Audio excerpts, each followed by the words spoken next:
Okay, now today we're going to learn the reported speech.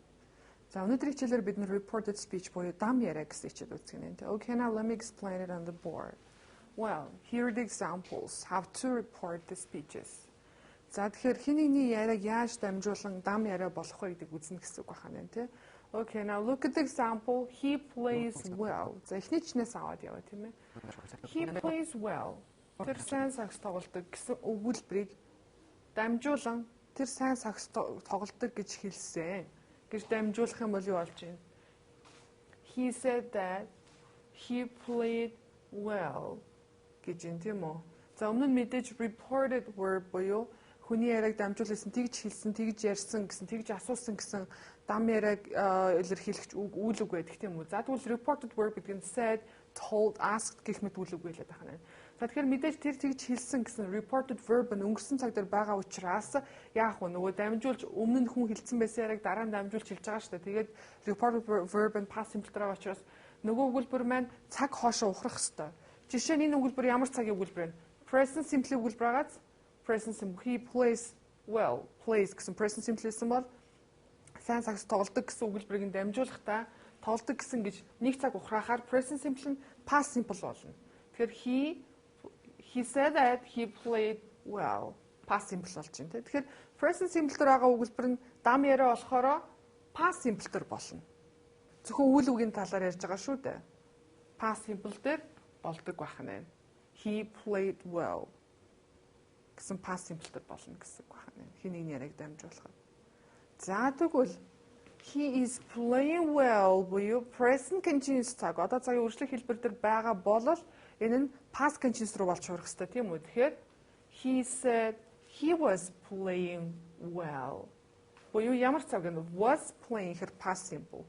Is playing her present continuous. Тэгэхээр present continuous буюу одоо цагийн үргэлжлэх хэлбэр дээр байгаа нь past continuous буюу өнгөрсөн цагийн үргэлжлэх хэлбэр дээр хуурч өгч байна гэсэн үг байна. Past continuous бодлоо тийм ээ? Past continuous цаг боллоо. Next one. Past simple. He played well гэж юм тийм ээ. Хэрвээ тухайн өгүүлбэр нь direct speech нь played буюу одоо шууд яриа нь өнгөрсөн цаг дээр байгаа тохиолдолд энэ нь дам яриа болж хуурахтаа past perfect болно. Past simple байсан бол past perfect. Played гэсэн үйл үг нь had played буюу past perfect. He said that he had played well гэсэн үгэлбэр байж байна. Тэгэхээр past simple, past perfect болж хуурдаг байх юм байна. Дамжуулж хэлж байгаа үг нь тийм ээ.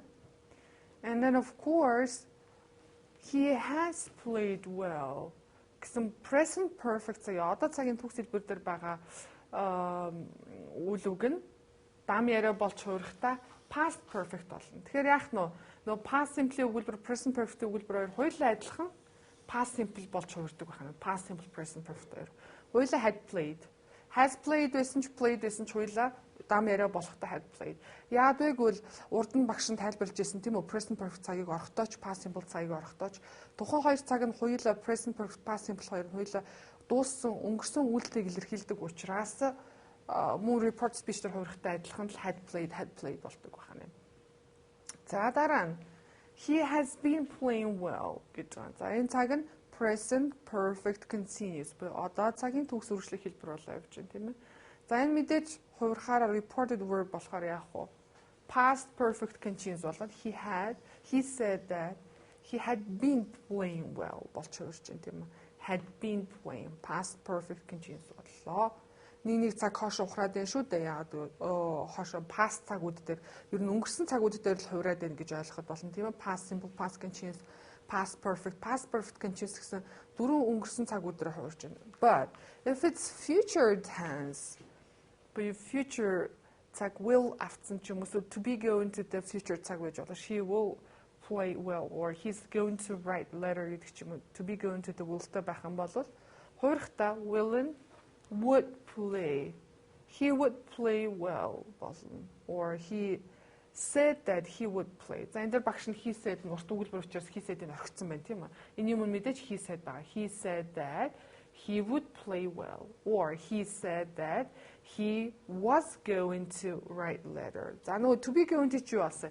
Is going to байсан бол was going to болж байна тийм ээ. Is going to and was going to болж байна. За гэх маягаар feature in the past tense болоо явчих чинь тийм ээ. Тэгэхээр will would боллоо, to be going to, was going to, were going to боллоо.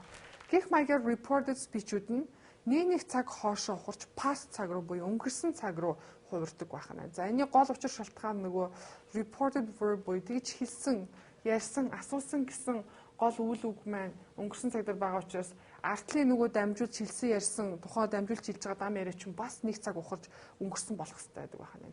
За энэ тохиолдолд бол зөвхөн багш нь үйл үг нь ямар цаг байж байгаад ямар цаг болж байна гэсэн хувирлуудыг тайлбарлаж өглөө тийм үү. За одоо мөн өгүүлбэрт орж ирсэн шууд яриан дээр дам биш шууд яриан дээр орж ирсэн цаг хугацааны үг хэллэгүүд болон эзэн биеуд яаж хувирдгийг хэлж өгье. Okay, now look at the board. За одоо багш нь түрүүн үйл үгэнд report speech буюу хүний яриаг дамжуулан хэлэхэд үйл үг хэрхэн хувирдаг байсан тийм үү? За одоо цаг хугацааны үг хэлэг буюу time adverbs-ууд хэрхэн хувирдгийг харуулна тийм үү? Indirect speech буюу tonight шууд хууны яриа ярьж байхад tonight өнөө орой гэж ярьж байгаа юм бол дамжуулахад that night өнөө орой байсан бол тэр орой that night болж өөрчлөлөө. Today өнөөдөр гэж нөгөө ярьж байсан бол дамжуулахад that day буюу тэр өдөр. This week энэ 7 хоног гэж хэлсэн бол that week тэр 7 хоногт. Now одоо гэж хэлсэн бол тэр үед. Yesterday өчигдөр гэж хэлсэн бол the day before буюу нэг хоногийн өмнө. Last night урьдчилан байсан бол the previous night буюу өмнөх шөнө нь.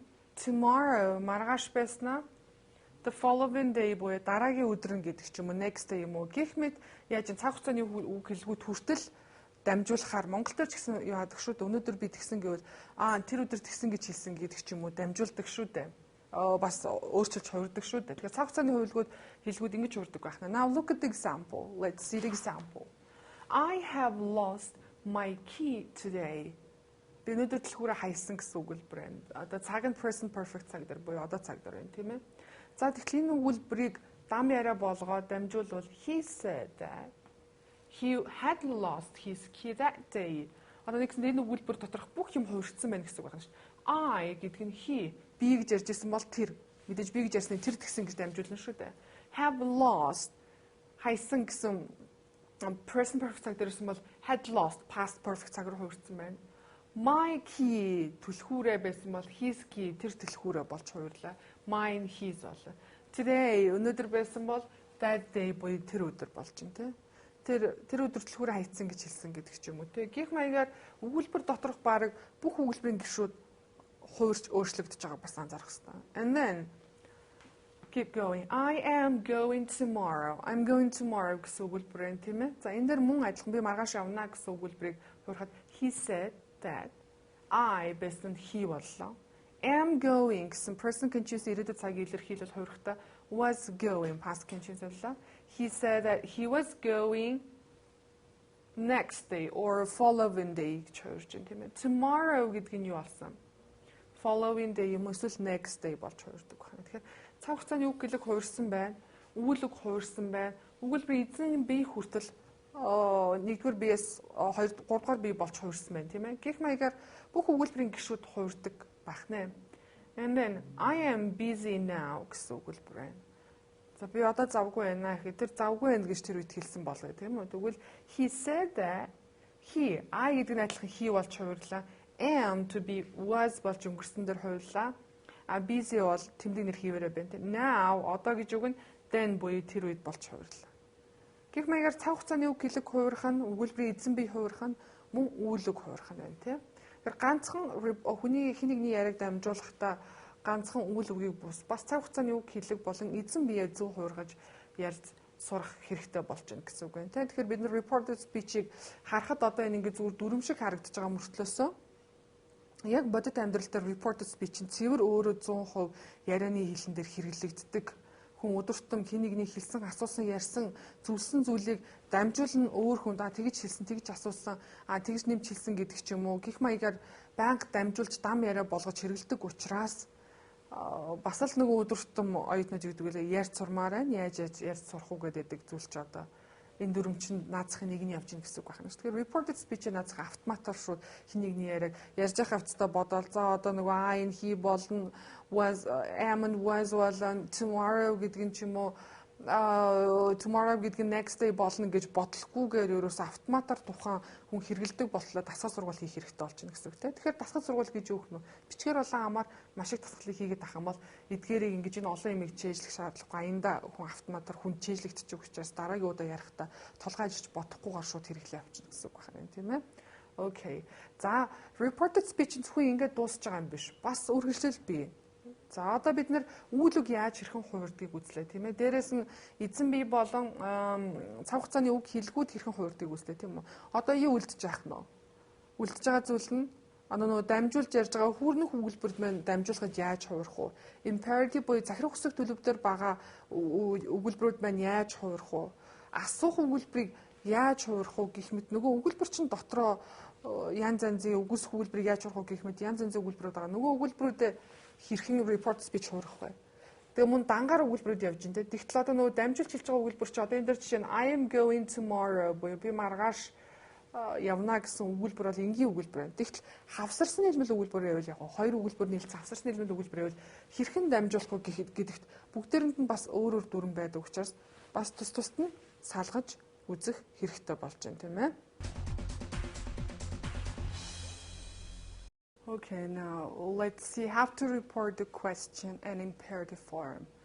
За асуух өгүүлбэр байх юм бол яаж дамжуулж хэлэх вэ? For example, what's your name? Буюу хизээ хаана юу гэсэн асуух хөхтэй асуух өгүүлбэрээр дамжуулж хэлэхдээ эхлээд he asked. Түрүүн хүрнэх өгүүлбэрийг бид нар дамжуулж хэлэхдээ told, said гэх мэт үг гэсэн бол одоо асуултыг asked гэж өгүүлбэр reported verb байх нь тийм. So he asked her what her name was. Түүний нэр хин гэдгийг нь асуусан гэж байна. За энэ дээр нөгөө нэг асуух өгүүлбэрийн what хаягдахгүй байна тийм хэвээрээ. Гэхдээ асуух өгүүлбэрийн бүтц болох what is your name гэдгийг асуух өгүүлбэрийн бүтц чинь энэ дээр reported speech болохоор энэ what-оос хоошоод асуух өгүүлбэрийн бүтцээр байж болохгүй хүрнэх өгүүлбэрийн бүтцээр. Тэгэхээр хүрнэх өгүүлбэрийн бүтцээр эхлээд subject her name дараа нь was to be байх хэрэгтэй тийм. Тэгэхээр асуух өгүүлбэрээс бол was нь өмнө байна шүү дээ. Тэгэхээр оюутнуудын бас хүүхдүүдийн алддаг нэг алдаа нь he asked her what was her name гэдэг ч юм алдах тохиолдол. Тэгж байж болохгүй байна тий. Одоо хэрэг ask гэдэг report speech болцсон л байгаа бол артлын хичнээн what хизээ хаана юу гэсэн асуух хөвгтэй байсан ч гэсэн артлынх нь энэ хэсэг нь яг хүрнэх өгүүлбэрийн бүтцээр байна. Subject verb гэсэн бүтцээр байна. Auxiliary verb subject байж болохгүй байна шүү дээ. Яг subject verb байна. Тэгээ мөн is байсан бол нөгөө to be man was болж өнгөрсөн цаг дээр нөгөө хувирдгаар хувирна гэсэн байна шүү дээ. How old is Thomas? Гэсэн асуух өгүүлбэрийг одоо бид нар report speech болвол she asked how old Thomas is. Дахиад нөгөө өгүүлбэр дээр яаж юм subject verb хоёр нь хүрнэх өгүүлбэрийн бүтцтэй байна. Асуух өгүүлбэрийн бүтцтэй адилхан is нь өмнөө байж болохгүй байна шүү дээ. За дараагийнх нь. За энэ бол WH буюу хизээ хаана юу гэсэн асуух хөхтэй асуух өгүүлбэр байна. Тэгтэл хизээ хаана юу гэсэн асуух үггүй шууд хариултууд өгдөг шүү дээ. Жишээ нь do you like tea? Чи цайн дуртай юу? Зөвхөн yes no question гэж өгдөг. Тэгтээ тийм үг гэсэн хариулт авдаг. Ийм асуулт авах юм бол мэдээж he asked her if she liked tea or whether she liked tea. Одоо бид нар өмнөхдөр дандаа that гэсэн холбоос үгийг аваад яг хөө мэдээж юу ярьж явах бичиж байгаа юмс товчлогдоод that нь алга болдгоо л да. That байсан бол одоо энэ дээр яаж вэ? Yes no question явж байгаа үед холбоос үг нь if. Одоо нөгөө she liked tea-гийн өмнө чинь if юм whether хоёрын аль нэг нь байж болно. She asked her if she liked tea. За энэ дээр асуух өгүүлбэр байсан тийм үү? Тэгвэл одоо энэ тохиолдолд дахиад if whether-ийн араас хүрнэх өгүүлбэр байна. She гэсэн subject-тай, like гэсэн verb-тэй, tea гэсэн object-тэй хүрнэх өгүүлбэр орж ирнэ. Хичнээн энд if whether хоёр байгаа ч гэсэн тийм.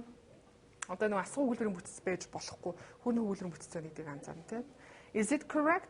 Зөв гэсэн өгүүлбэр байлаа гэхэд he wondered if it's correct.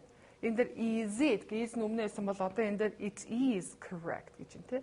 Мөн asked гэж хэрэглээд байдаг бас wondered гэж үг байж болох нь шүү дээ. He wondered if it's correct. Зөв буруу юу гинэ гэж ярьдагтай адилхан байна тийм ээ. За дараа нь imperative буюу захирах хүсэг төлөвдөр байгаа өгүүлбэрүүдийг хэрхэн report speech. Захирах хүсэг төлөвдөр command буюу командууд, request хүсэлтүүд, suggestion буюу аль нэгэн зүйлийг санал болгох бүх харилцааны хэллэгүүд imperative буюу захирах хүсэх төлөвдөр байдаг. За захирах хүсэх төлөв гэдэг нь юу юм бэ гэхээр өмнө нь эзэн бий байхгүй, are you with he shit байхгүй. Шууд үл үгээсээ be careful. Болгоомжтой байгаарай гэдэг нь захирах хүсэх төлөв байна шүү дээ. Зөвлөгөө өгч юм тийм ээ. За энийг дамжуулахдаа she told me to be careful. Told гэж юм уу said, asked гэсэн үг яваадсан дээ. Told and said-ээс юугаар ялгаатай юм бэ? Хоёулаа адилхан хэлсэн гэсэн үг л дээ. Тэгвэл told-ийн араас хинт хэлсэн заавал байна. Said-ийн араас бол юу хэлсэн л байдаг тийм ээ. Тэгвэл told-ийн араас хинт хэлсэн, юу хэлсэн гэдэг нь байна. Said me гэж байхгүй. Тэгвэл told me гэж байгаа зү хинт хэлсэн нь. Тэгээ нөгөө be careful гэсэн be гэдэг чинь infinitive болоод to be careful.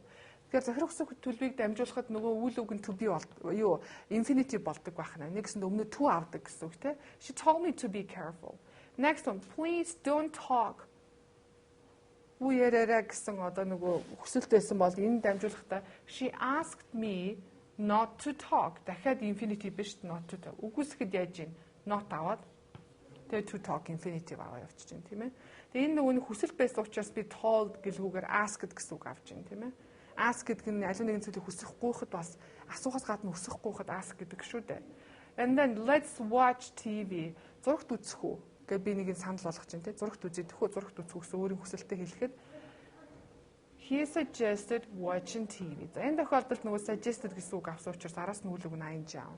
Ер нь бол захирах хүсэх төлбөрийн бүх өгүүлбэрүүд хувирахтаа өмнөө true аваад infinitive болдог гэдгийг анзаар. Хэрэв өгүүлсэх жахан бол notтой. Тэгээд үйл үг нь infinitive дээр буюу to-тэй байна гэдгийг анзаарах нэ.